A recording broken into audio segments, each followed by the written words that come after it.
नमस्कार दोस्तों, स्वागत है आपका मेरी बगिया में।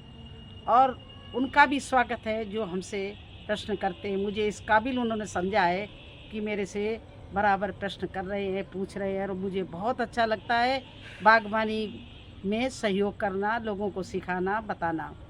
तो आज जैसे जैसे मानसून बढ़ हर जगह आता जा रहा है, दस्तक दे रहा है, वैसे वैसे मेरे पास में प्रश्न भी हमारे सब्सक्राइबरों के बहुत बढ़ते जा रहे हैं। अब मैं हर वीडियो में 3-4 लोगों को एक ही वीडियो में बताना चाहूँगी, क्योंकि इतने अलग अलग वीडियो नहीं बन पाएंगे। मेरे पास में बहुत ज़्यादा क्वेश्चन है, तो आज मैं कम से कम 4-5 लोगों के क्वेश्चन का उत्तर दूंगी और बताऊंगी, उनको करके भी दिखाऊंगी कि किस तरह से हम करते हैं। तो पहला क्वेश्चन है, क्या मैं लकड़ी की राख मैंने बनाई, तो उन्होंने पूछा है क्या कंडे की राख मैं यूज कर सकती हूँ। तो बिल्कुल, लकड़ी से भी बढ़िया कंडे की राख है। मैंने आपको लिख भी दिया कमेंट्स में, कमेंट्स का रिप्लाई भी कर दिया है। और लकड़ी की राख से भी बढ़िया होती है कंडे की राख। बस पक्के कोयले की राख नहीं लेना, बकाया लकड़ी की ले लो, कंडे की ले लो, एक ही बात है। इसलिए आप लोग बिल्कुल कंडे की राख अगर आपके पास में है तो उसे बहुत अच्छे से खुशी से यूज कर सकते हो, क्योंकि वो तो कंडे की राख तो इससे भी बेटर होती, लकड़ी की राख से भी। तो पहले आपका ये क्वेश्चन हो गया। दूसरे लोगों का क्वेश्चन है कि 12 बाई 12 इंच के गमले में मैं कितने पेड़ लगाऊं। तो उनका सवाल ऐसा है कि आप एक्चुअल में पेड़ क्या लगाना चाहती हैं। 12 बाई 12 इंच के गमले में एक प्लांट आप बैंगन का लगा सकती हो, एक प्लांट आप इस तरह से भिंडी का लगा सकती हो, एक प्लांट आप टमाटर का लगा सकती हो, और अगर आपको मूली बोना है या कोई छोटी चीज़ गाजर बोनी है या और भी चीज़ें शलजम हैं ये बोने हैं, तो वो कई बो सकते हैं। वो आप 8 भी बो सकते हो, 10 भी बो सकते हो। और पालक बोनी है 12 बाई 12 में, तो पूरे में छितरा के डाल दो। अगर आपको बैंगन, मिर्ची, टमाटर, इनके सबके प्लांट अगर लगाने हैं तो 12 बाई 12 में एक ही प्लांट लगेगा। अब ये देख लीजिए 12 बाई 12 में इधर भी है, इधर भी है, सब मेरी भिंडी लगी हुई है, इधर ये ग्वार लगी हुई है। तो मैं एक ही प्लांट लगाती हूँ, वही एक अच्छे से सरवाइव करेगा। नहीं तो ज़्यादा होंगे तो उसमें फल आ नहीं पाएंगे। हाँ, कोई छोटी चीज़ है तो आप ज़्यादा लगा सकती हो।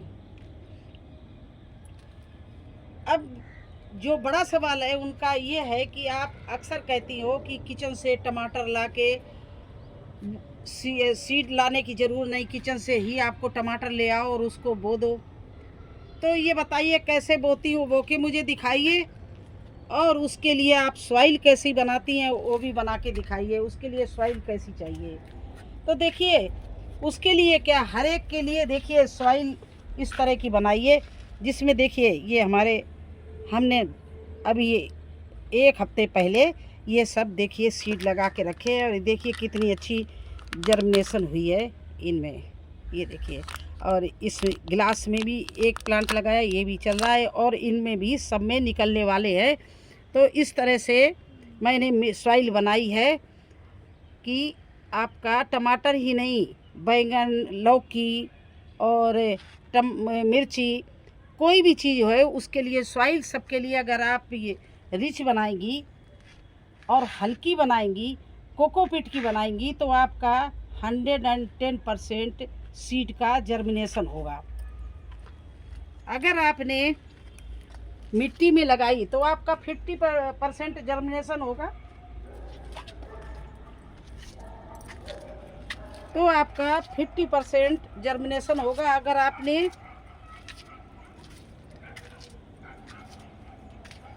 आपने कोकोपीट में लगाई और उसमें कुछ चीज़ें मिला के लगाया तो आपका हर बीज निकलेगा, कोई भी बीज मारा नहीं जाएगा। और वो अगर 8 दिन में आपका सीड निकलेगा तो ये 4 दिन में ही निकल आएगा। तो लेकिन अकेले कोकोपीट में नहीं, क्योंकि कोकोपीट में पौष्टिक तत्व नहीं होते हैं, तो उसमें पौष्टिक तत्व मिलाने पड़ते हैं।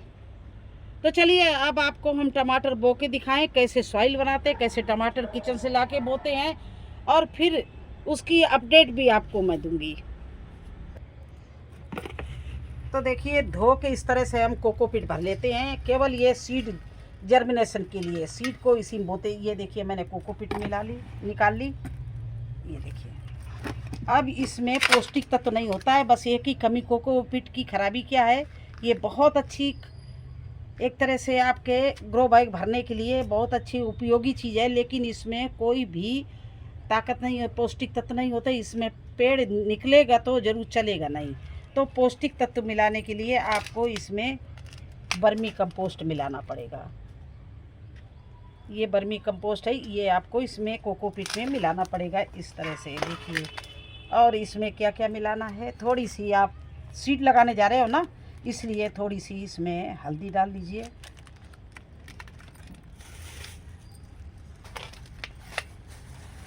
और थोड़ा सा इसमें ये है नीम की खली, ये डाल दीजिए, जिससे कोई कीट है हमारे सीड को ना खा जाए। ये हल्दी डाल लिया, ये डाल दिया, कोकोपीट डाल लिया और ये वर्मी कंपोस्ट मिला ली। और इसमें केवल एक मुट्ठी हमारे पास देखिए मिट्टी बनी रखी है, तो एक मुट्ठी मैं मिट्टी डालूंगी। ये देखिए बस इतनी। ये आपकी इस तरह की भुरभुरी मिट्टी में आप कोई भी सीड लगा दो वो जम जाएगा। अब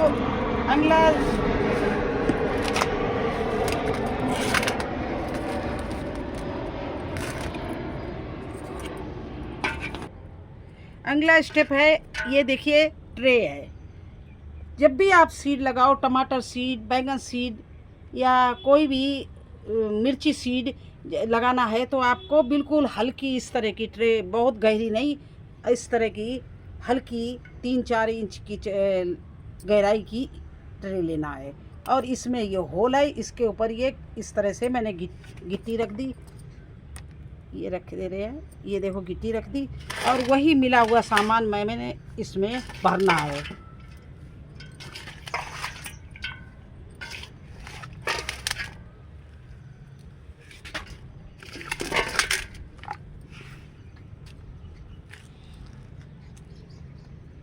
देखिए इस तरह से मैंने भर लिया इसको। अगर चाहो तो और भी भर दो, लेकिन कोई ज़रूरत नहीं है, कि जर्मिनेशन के लिए इतना ही बहुत है। अब किचन से टमाटर लाके, ये कोई भी किचन में टमाटर ख़राब हो जाए आप ले आओ इस तरह से, उसके पतले पतले स्लाइस काट लो आप। ये तो इसमें तो सीड नहीं है, तो ये तो हम निकाले दे रहे हैं।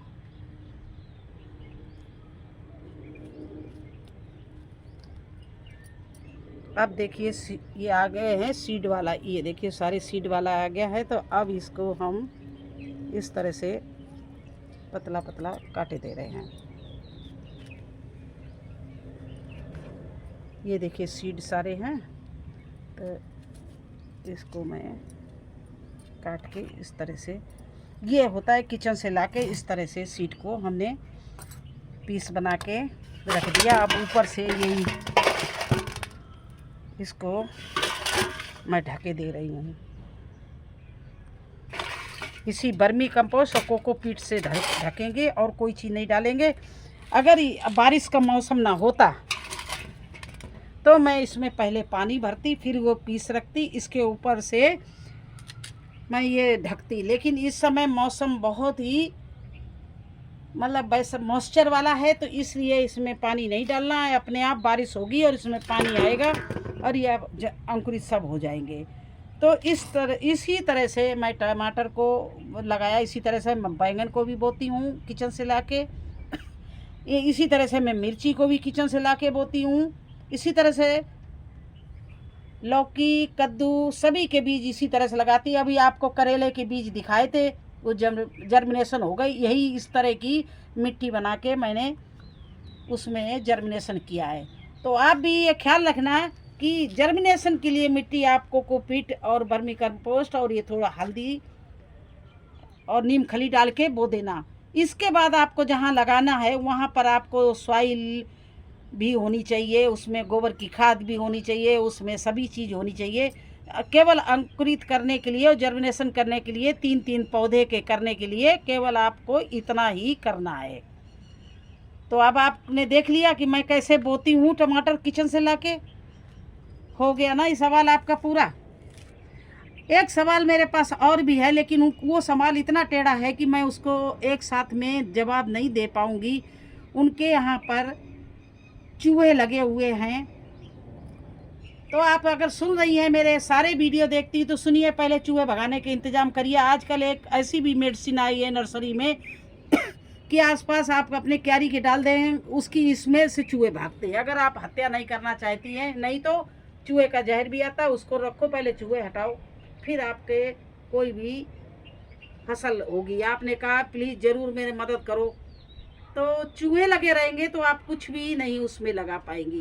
पहले चूहे भगाने का इंतजाम करिए। आप नर्सरी जाइए या कहीं मेडिकल स्टोर जाइए, वहाँ पूछिए कि एक चूहा जो स्मेल से ही भागते हैं वो दवाई दे दो। उसमें आपका कोई पाप भी नहीं लगेगा, हत्या भी नहीं होगी और चूहे भी नहीं आएंगे। दूसरी बात, आपने कहा है कि मेरे नींबू और अनार के प्लांट में फल नहीं लगते हैं। तो मैडम ये बताइए, आपने ये सीड से लिए ग्राफ्टिंग नर्सरी से लाई हैं, इसका उत्तर मुझे देना, फिर मैं आपको पूरा बताएंगे किस तरह से क्या करना है। आपके दोनों प्लांट ग्राफ्टिंग है या आपने सीड से लगाए? अगर सीड से लगाए तो आप और भी पेशेंस रखिए, एक कम से कम 5-6 साल में नींबू आता है। अगर आपने ग्राफ्टिंग लगाया फिर तो आपको एक काम करना पड़ेगा, वो उपाय मैं करके दिखाऊंगी कि नींबू की जड़ के पास में क्या करना है। ठीक है, तो इस तरह से हमने 4 लोगों के यहाँ सवाल ले लिए हैं। और आप लोग जो भी आपकी समस्या हो गार्डनिंग के विषय में, आप मेरे से मदद लो, मैं पूरी मदद करूंगी, वीडियो बना के दिखाऊंगी। बार बार कह रही हूँ, आपकी कोई सब। एक मीरा जी हमारे यहाँ, वो उन्होंने सवाल किया कि मैं मशरूम लगाना चाहता हूँ। तो मैडम पहले आप गार्डनिंग करना तो सीखो, मशरूम थोड़ा टफ है। गार्डनिंग अगर आपको आती होगी तो आप मशरूम उगा लेंगी और उसको देखभाल भी कर लेंगी, उसकी केयर भी कर लेंगी। अगर आप बिल्कुल नहीं जानती हैं गार्डनिंग, तो थोड़ा मशरूम पहली बार में थोड़ा तकलीफ होगी, नुकसान भी हो सकता है मशरूम उगाने में। और मशरूम का थोड़ा ये सीजन भी नहीं निकल चुका है, अब आने वाला है, उस शुरू कर देना आप अगले महीने जुलाई अगस्त से फर्स्ट वीक से। लेकिन अभी तो थोड़ा सा आपको तकलीफ़ होगी मशरूम का पहली बार में ही मशरूम तैयार करने में। और देखिए फ्रेंड्स, अभी दरारी का मैंने दरारी ग्वार जिसको आप बोलते होंगे, इसका अभी मैंने वीडियो बनाया था। इसका देखिए प्लांट का जर्मिनेशन हो गया है, काफ़ी प्लांट निकल आए हैं। ये अभी तीसरा चौथा दिन है आज, और ये निकल के प्लांट आ गए हैं। तो बारिश में बहुत जल्दी निकलते हैं प्लांट हर चीज़ के, बशर्ते उस दिन बारिश ना, दाना को सेट होने न दें। अब ये सेट हो गया दाना, इसमें देखिए दरारी निकल भी रही है। अब इसमें हमारा कोई नुकसान नहीं है, और कितनी जल्दी निकल आई मुझे खुद ही विश्वास नहीं हो रहा है। तो आपको हम हर चीज़ का अपडेट भी देते चलेंगे, जो जो वीडियो बनाते हैं। ये देखो दरारी का अपडेट दे रहे हैं, ये देखिए निकल के आ गई है, आज चौथा दिन है। और ये देखिए बैंगन का मैंने उस दिन दिखाया था कि बैंगन हम बो रहे हैं, बैंगन काट के इसी तरह जैसे टमाटर बोए। और इनका देखिए जर्मिनेशन शुरू हो गया, 4 प्लांट निकले आए इसमें, ये छोटे छोटे 4 निकले।